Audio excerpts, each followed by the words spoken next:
We want to start tonight with evidence, with a remarkable video. This video was recorded a little over a week ago, on November 28th. The man you're about to see speak is a professor from Beijing called Dong Cheng. The video comes from an appearance that he made on a Chinese television show about Wall Street and international trade. Dong Cheng works at Renmin University in Beijing.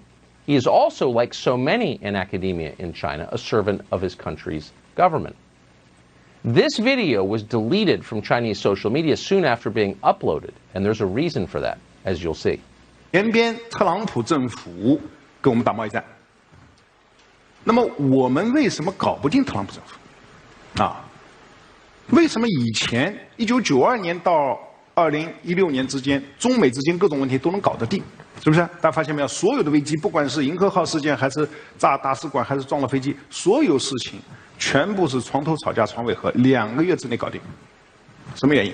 啊，这儿我抛出一个可能又要是暴论了，就是因为咱们上边有人，啊，就是我们在美国的权势核心圈啊，我们有我们的老朋友。 There's a lot of garbage floating around the internet right now, a lot of fake things. That video is real, and those subtitles are accurate. We checked today with 2 different Chinese speakers and confirmed that. What he just said, what you just read on the screen, tells the story. This is as close to a smoking gun as we have ever seen. Quote, we have people at the top of America's core inner circle of power and influence. According to the man you just saw, that has been true for decades. So who are these people, and how many of them work in our media and in our government? Well, he didn't say precisely.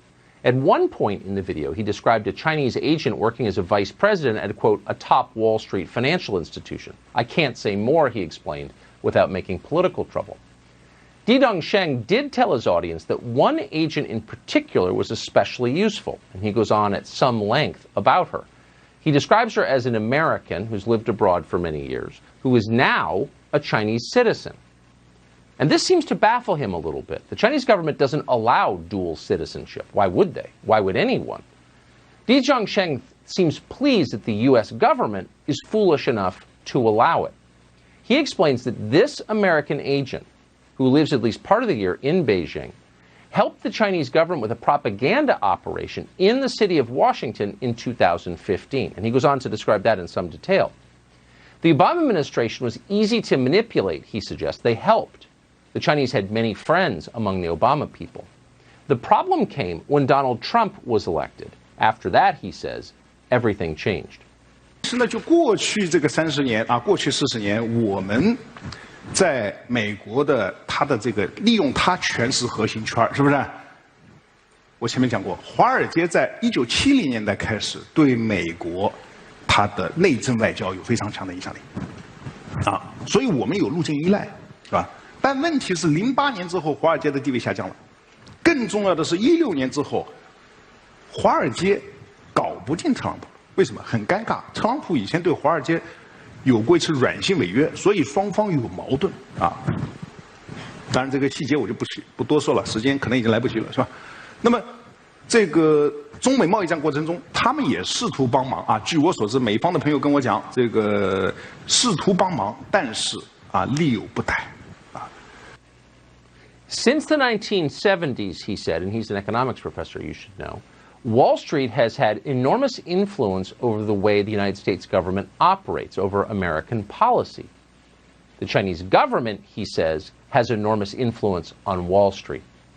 And that arrangement worked very well for a long time. Then Donald Trump unexpectedly was elected in 2016, and Wall Street was infuriated. Wall Street can't fix Trump, he said, but they tried. And this solves the mystery. If you're wondering why our political class has stood by and allowed the Chinese government to degrade this country and our way of life, why they've stood by as the Chinese government has flooded the United States with deadly opioids that have killed hundreds of thousands of people, or have stood by as the Chinese government ripped off billions in intellectual property from our companies, there's your answer.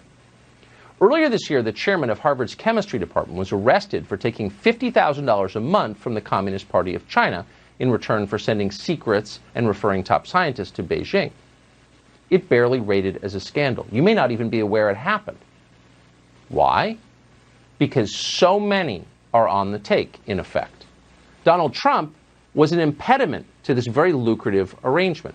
And for that reason, Di Zhangsheng explains in the video, America's most powerful elites, and he calls them that, got to work on electing a new president. Again, read the words at the bottom of your screen as he speaks. 但现在呢？现在我们看到拜登上台了，传统的精英、政治精英啊，这个建制派，他们跟华尔街的关系是非常密切的。所以大家看到吧，拜登的儿子被特朗普说你在全球有什么基金公司，发现没有？谁帮他建的基金公司啊？明白吗？这个都有买卖啊。那么，所以这个时候啊，这个时候我们。Oh, Donald Trump, he notes, because the Chinese do pay close attention to what we say here, Donald Trump has complained about Hunter Biden and his ties to the Chinese government. Those are real, he just confirms. So now you know why you weren't allowed to talk about Hunter Biden's laptop, why big business aligned as one, the tech companies and the rest, to suppress that story, because they were implicated in it. Back in October, we interviewed a man called Tony Bobulinski. We interviewed him because no one else would. Tony Bobulinski was a business partner of the Bidens. Here's what he told us about China. And in a document that you guys have, and I think it's been provided to the world, the Chinese reference that because of their trust in the Biden family, that Chairman Yi and Director Zhang are excited about moving forward in this. And in that document, they reference loaning $5 million to the BD family. Right. The BD family is the Biden family. What are the implications of this going forward? If Joe Biden is elected president, which could very well happen, how does this constrain his ability to deal with China? Are you asking for my personal opinion? I am. I'm asking for your opinion as someone who's worked with the Chinese. So I think Joe Biden and the Biden family are compromised. I think Joe Biden and the Biden family are compromised with China. Looks like he was right about that, and it looks like the Bidens are far from the only ones who've been compromised.